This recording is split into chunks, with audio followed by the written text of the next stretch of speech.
not to go heavy on taxes. That a lot of what has happened, especially on the proposals for tax, and as far as taxation is concerned, is just a review of how the taxes are administered, not really introducing new taxes. Do you think that probably that is commendable on the part of the Treasury? Or do you think it's just pressure with an election 1 year away? Thank you, Fred. Condolences also to the families of the Utumishi Senior School girls who lost their loved ones.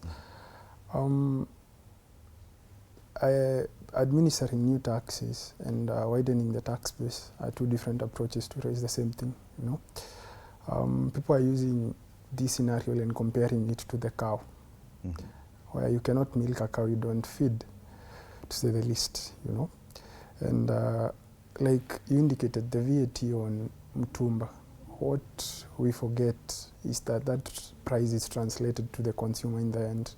So does that make mtumba cheap, to say the least? Most Kenyans, with us quoting a number at 39.8% of poor people, can't afford mtumba as it is, you know. Does adding that 16% VAT make it affordable for them? That is the view we should be looking at in this budget. Looking on widening the tax base, that's a double-edged sword, you know. You want people who are not accustomed to paying taxes, pay taxes so that you don't add taxes to those who are already paying taxes. But you also need to educate and inform those that are not paying taxes on what taxes they're supposed to be paying. Because looking at the administration of the 16% VAT, does that now mean that all the people in Gikomba and in the streets need to have VTIMs to give the VAT? You see? So as we push for this widening of the tax base, let's remember that we also need to tie it with education on taxes. And I think that's not a budget line that I've seen. And if it There's no plan on how to educate people on taxes. Educate people on taxes, yeah. Because most people just realize on the finance, on the budget rather, on the finance bill comes in, and most people just understand the terms and the clauses that are trending. So if the VAT is not trending, then the seller on Nairobi streets will not understand that he needs to offer an ITIMS receipt to anyone who purchases so that it can be VAT inclusive. Right. So it's a right balance. You don't need to outstretch those you are already stretching with more taxes. But I had asked you the question on how you feel the CS or Treasury, for that matter, has approached matters to do with taxation.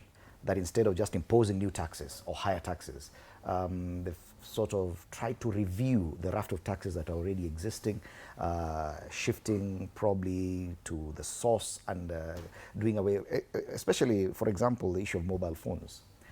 The CS explained that they've done away with all this taxation that existed in imported phones, but just introduced a 25% excise duty tax at the point of activation.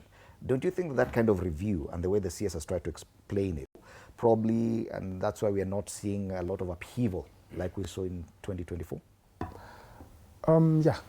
This year has been a bit decent, mostly on matters public involvement and public engagement around taxes. And with the mobile phones one, with the maths he gave that the 25% will be inclusive of the existing 10% excise duty that was there and the VAT that was being charged on mobile phones.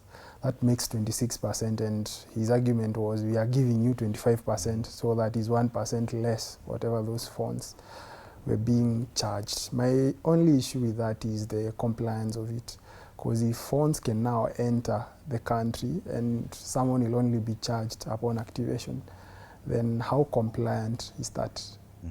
And who do you charge the burden of compliance in that state? Is it the consumer who buys the phone and activates it? Or is it the guy in an M-Pesa selling the phones to the consumer? So it's a good initiative, to say the least. Some taxes in the finance bill are a bit lenient and a bit leaning to the well of the mwananchi, but others, on the other hand, are also pushing him up and up the staircase of... Wakili, in your own estimation, because